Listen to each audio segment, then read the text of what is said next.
Welcome to my YouTube channel new foundation classes.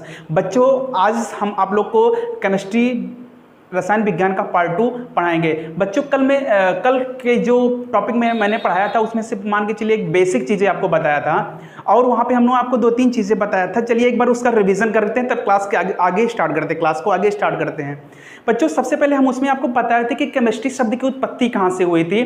तो आपने बताया था कि सर केमिस्ट्री शब्द की उत्पत्ति कुछ बच्चों को पता था तो मिस्र होती है, और उसके बाद ये जो केमिस्ट्री शब्द जो आया है ये कहाँ से आया है, तो ये जो केमिस्ट्री शब्द है कीमिया से, और कीमिया का मतलब ब्लैक होता है। अगर आपसे ये क्वेश्चन पूछा जाए कि जो ये कीमिया है ये कौन सा वर्ड है, तो आप कहेंगे ग्रीक का वर्ड है, ग्रीक वर्ड है। चलिए ठीक है, आगे जो एक यहाँ पे बताया गया था आपको कि जो केमिस्ट्री के पिता हैं, केमिस्ट्री के पिता कौन है, लेवाइजियर हैं। और इन्होंने एक पुस्तक लिखी थी और उस पुस्तक का क्या नाम है, उस पुस्तक का नाम है the element of chemistry.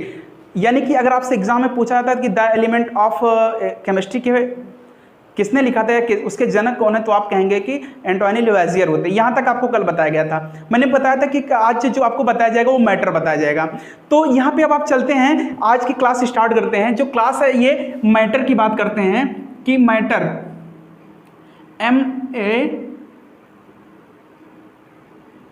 Matter means पदार्थ।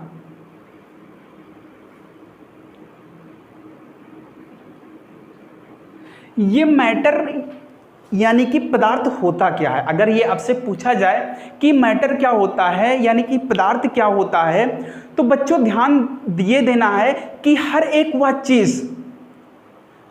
वह चीज जिसमें जड़त्व का गुण पाया जाता है, जो स्थान घेरती है और जिसे अनुभव किया जा सकता है।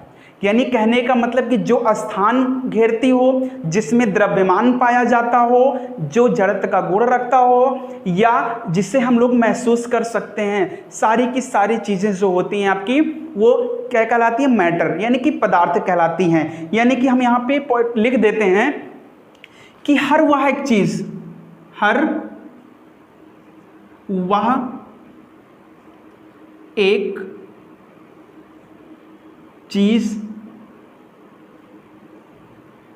जिसमें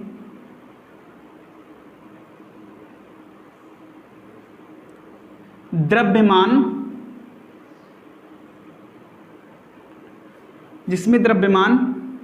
जो स्थान घेरती हो तथा जिसमें जड़त्व का गुण पाया जाता है, पदार्थ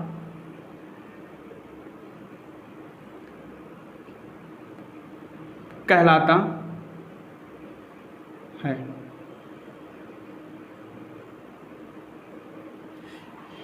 यहां पे देखिए बच्चों, जो आपको हमने बताया था कि पदार्थ की डिफिनेशन क्या होगी, जो ये पदार्थ मैटर है इसकी डिफिनेशन क्या होगी, तो आपसे ये डिफिनेशन आपको लिखाया गया है कि हर एक वह चीज जिसमें द्रव्यमान पाया जाता हो, जो स्थान घेरती हो तथा जिसमें जड़त्व का गुण पाया जाता है, क्या कहलाता है, पदार्थ कहलाता है। एक चीज इसमें हम आप भूल गए हैं कि जिसको हम महसूस यानी फील कर सकते हैं, वो भी आपका क्या कहलाता है, पदार्थ कहलाता है। एग्जाम्पल के तौर पे हम ले लेते हैं जैसे लकड़ी। एग्जाम्पल के तौर पे हम ले लेते हैं क्या, जैसे हो गया आपका लकड़ी, वायु, ठीक है। कोई भी पदार्थ होगा, आप कहेंगे, अगर आपसे ये पूछा जाए कि पदार्थ क्या होता है, तो आप कहेंगे कि सर जिसमें स्थान घेरता है। अगर कोई बुक हम ले लेते हैं तो बुक भी क्या होता है, बुक भी क्या होती है, एक स्थानीय एग्जाम्पल में हम क्या लिख देते हैं, बुक भी लिख देते हैं कि बुक होगा। लकड़ी है, द्रव्यमान इसमें होगा, द्रव्यमान होगा तो पदार्थ होगा। वायु होगा, वायु को तो हम देख नहीं सकते हैं लेकिन महसूस तो कर सकते हैं, और अगर किसी भी चीज को हम महसूस कर सकते हैं तो वो भी आपके क्या होंगे, पदार्थ ही होंगे। आगे बुक, बुक भी क्या करेगा, स्थान घेरेगा, कुछ ना कुछ तो द्रव्यमान होगा। यानी कि आप कह सकते हैं कि दुनिया में कोई भी चीज़ होगी, कुछ ना कुछ तो द्रव्यमान अवश्य होगा या वो स्थान जरूर घेरेगा।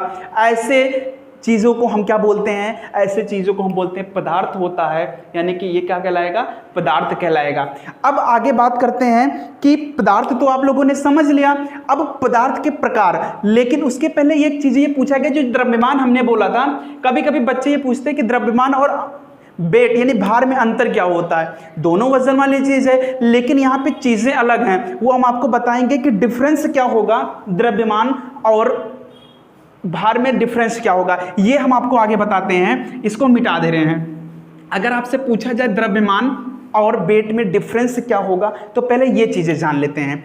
यहाँ पे हम लिख दे रहे हैं द्रव्यमान। द्रव्यमान को हम लोग इंग्लिश में क्या बोलते हैं? मास बोलते हैं। ये हो जाएगा मास। ये आपका हो जाएगा भार। भार को हम लोग क्या बोलते हैं? वेट बोलते हैं। ये देखिए दोनों चीज़ों में अंतर क्या होता है, ये हम आपको बता रहे हैं बच्चों। सबसे पहले जो द्रव्यमान होता है, इसको हम लोग m से डिनोट करते हैं। किससे डिनोट करते हैं? m से। लेकिन इसको हम लोग किससे डिनोट करते हैं? w से डिनोट करते हैं। यानी कि पहली पॉइंट आपको यहाँ से मिल गई कि इसको हम लोग m से डिनोट करते हैं और इसको हम लोग w से डिनोट करते हैं। w से डिनोट करेंगे तो w बराबर mg।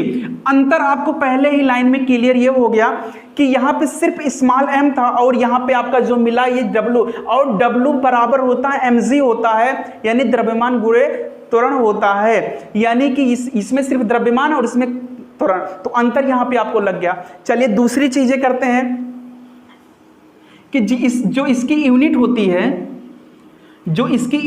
है, ये होती है किलोग्राम। यानी कि द्रव्यमान को हम किस में मापते हैं? किलोग्राम में मापते हैं। लेकिन भार की अगर हम यूनिट बताएं तो भार की जो यूनिट होती है वो होती है न्यूटन। क्या होती है? न्यूटन होती है। तीसरे पॉइंट की अगर हम बात करते हैं तो तीसरा जो आपका पॉइंट होता है, ये होता है बच्चों, यहां पे एक स्केलर क्वांटिटी होती है। ये होती है स्केलर क्वांटिटी होती है और ये आपकी जो होती है वेक्टर क्वांटिटी होती है। 3 पॉइंट, ये अदिश होता है, ये सदिश होता है। 3 चीजें आपको यहाँ पे मिल गया। सबसे पहले इसको हम m से डिनोट करते हैं, इसको w से डिनोट करते हैं। इसकी जो SI यूनिट होती है इसकी किलोग्राम होती है, इसकी जो यूनिट होती है वो न्यूटन होती है। इसको हम लोग वेक्टर, यानी कि ये कौन सी राशि होती है, अगर आपसे ये भी पूछा जाए, क्वेश्चन यहाँ से बनता है कि कौन सी राशि होती है, तो आप कहेंगे कि यहाँ पे ये सदिश राशि होती है और ये कौन सी राशि होती है? ये अदिश राशि होती है। अगला जो यहाँ पे पॉइंट होता है, ये जो द्रव्यमान होता है कभी चेंज नहीं होता है। द्रव्यमान कभी भी चेंज नहीं होता, लेकिन भार चेंज होता है। यानी कि लेकिन यहां पे देखिएगा ये चेंज होता है, ये नहीं चेंज होता है, ये चीजें चेंज होती है। तो ये हो जाएगा आपका, आप लिख सकते हैं कि नेबर चेंज। ये हो जाएगा आपका क्या? Neighbour change. ठीक है, ये नेबर चेंज हो जाएगा। और यहां पे ये चेंज होता है, लेकिन किसके साथ? ये स्मॉल g के। यानी कि आप लिख सकते हैं चेंज विथ g। इसको हम लोग क्या लिख सकते हैं? ये नेबर चेंज, इसको हम कभी भी चेंज नहीं कर सकते, लेकिन भार को हम चेंज करते किसके साथ? g के साथ हम इसको चेंज कर सकते हैं। जैसे एक आपसे क्वेश्चन ये पूछा जाता है कि यदि हम लोग का भार जो है यहाँ पे 60 किलोग्राम है तो चंद्रमा पर कितना हो जाएगा? तो वहाँ पे जवाब मिलता है कि सर 10 हो जाए, क्योंकि यहाँ का जो भार होता है वो चंद्रमा पर 1/6 गुना हो जाता है। तो वहाँ पे क्या होगा? देखिए भार आपका चेंज होता रहता है। अगर आपसे पूछा जाए कि कोई भी वस्तु अगर पृथ्वी पर 10 किलोग्राम है तो चंद्रमा पर कितनी हो जाएगी, तो द्रव्यमान की अगर बात करेगा तो द्रव्यमान कभी भी चेंज नहीं होता है, क्योंकि वेट हमेशा चेंज होगा, द्रव्यमान नहीं चेंज होगा, क्योंकि ये कभी भी चेंज नहीं होता। यही डिफरेंस हम लोग का होता है। ये हम आपको बताएंगे क्यों नहीं चेंज होता, आगे की क्लास में हम डिस्कशन करेंगे। लेकिन यहाँ पे जो इससे रिलेटेड, द्रव्यमान और भार से रिलेटेड जो भी क्वेश्चन आपके एग्जाम में आते हैं, ये हम आपको बता दे रहे हैं। पहला कि इसकी यूनिट के बारे में पूछ सकता है। इसकी होती है द्रव्यमान की। कभी भी अगर आपसे पूछा जाए द्रव्यमान की यूनिट क्या होती है, तो आप कहेंगे कि किलोग्राम होती है। भार की यूनिट क्या होती है, तो भार की जो यूनिट होती है वो न्यूटन होती है। अगला क्वेश्चन आपसे पूछा जा सकता है कि इसको हम लोग इसकी ये कौन सी राशि होती है, तो आप कहेंगे कि जो द्रव्यमान होता है वो आपकी अदिश राशि होती है, जबकि भार जो होता है वो सदिश राशि होती है। तो इतना तो आप लोग को समझ में आ गया होगा। आगे जो है आपका, अब यहां तो समझ में आगे हम आपको बताते हैं कि जो ये जो W का मान G के उस पर निर्भर है ना, G के कारण निर्भर है कि G का मान घटता है बढ़ता है। तो यहां से एक बार क्वेश्चन आपसे पूछा जाता है कि जो भूमध्य रेखा है उस पर G का मान क्या होगा, तो आप लोग कहेंगे कि वहां पे जो G का मान होता है वो बिल्कुल मिनिमम होता है, तो मैक्सिमम कहां पे होगा, तो मैक्सिमम बोलेंगे कि उत्तरी ध्रुव पे स्मॉल G का मान जो होता है वो सबसे ज्यादा होता है। लेकिन यही चीज हम डिस्कशन करने वाले हैं कि आखिर G का मान कैसे चेंज होता रहता है। तो ध्यान दीजिएगा कि यहां पे मान के चलते हैं, ये एक यहां पे जो बीच का होता है ये होता है भूमध्य रेखा, इसको हम लोग बोलते हैं अर्थक्वेक,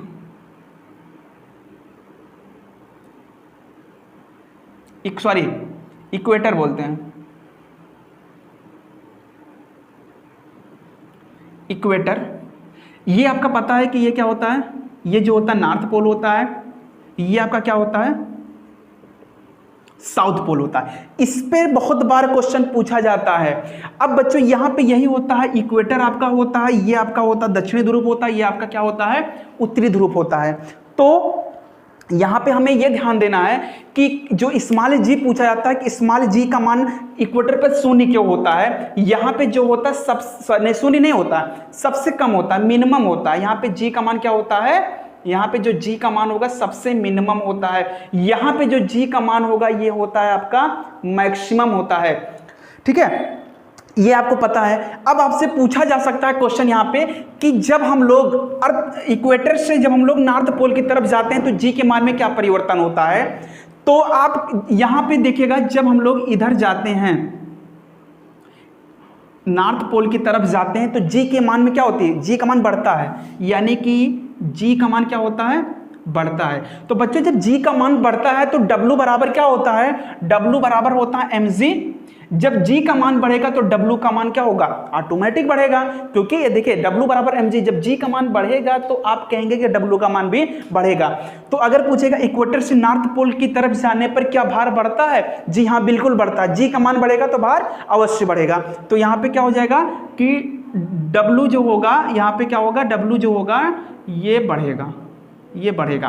ठीक है, लेकिन अगर आपसे पूछा जाए कि नॉर्थ पोल से अगर हम लोग इक्वेटर की तरफ आते हैं तो जी के मान में क्या परिवर्तन होता है, तो जी के मान में क्या होती है, कमी होती है। तो जब जी के मान में कमी होगी तो W का मान भी क्या हो जाएगा, कम हो जाएगा। तो क्या हो जाएगा, कम हो जाएगा। यहां पे ये क्वेश्चन हो गया आपका। अब अगला क्वेश्चन ये पूछा जाता है कि अगर हम लोग नॉर्थ पोल से south pole, direct south pole की तरफ आते हैं तो कि जी के मान में क्या परिवर्तन होता है, बेड में क्या परिवर्तन होता है।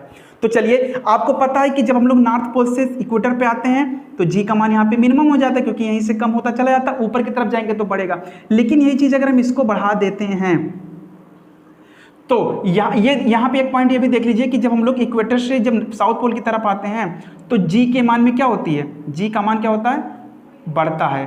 तो फिर W भी क्या होगा, बढ़ेगा। जब W बढ़ेगा तो यहां से जब हम नॉर्थ पोल से साउथ पोल की तरफ चलते हैं तो जी के मान में देखते हैं क्या परिवर्तन होता है। पहले देखिए नॉर्थ पोल की तरफ यहाँ इक्वेटर पे है तो मिनिमम हो गया, अब यहां से यहां तक क्या होता है, बढ़ता है। तो जी का मान क्या होगा, तो यहां पे क्या हो जाएगा, जी का मान बढ़ेगा और तो W क्या होगा, ये भी बढ़ेगा। तो सिंपल सी बात है कि नॉर्थ पोल से अगर साउथ पोल की तरफ जाएंगे तो जी का मान पहले घटेगा, उसके बाद फिर बढ़ेगा। ये समझ में आ गया होगा। यहां से क्वेश्चन पूछा जाता है कि जब हम लोग नॉर्थ पोल से साउथ पोल की तरफ जाते हैं तो जी के मान में क्या होता है, तो वहां पे एक ऑप्शन रहेगा अपरिवर्तित रहता है, घटता है, फिर एक ऑप्शन रहेगा बढ़ता, एक ऑप्शन आपका रहेगा कि पहले घटता है फिर बढ़ता है। तो आपका जो ऑप्शन रहेगा कि जब हम लोग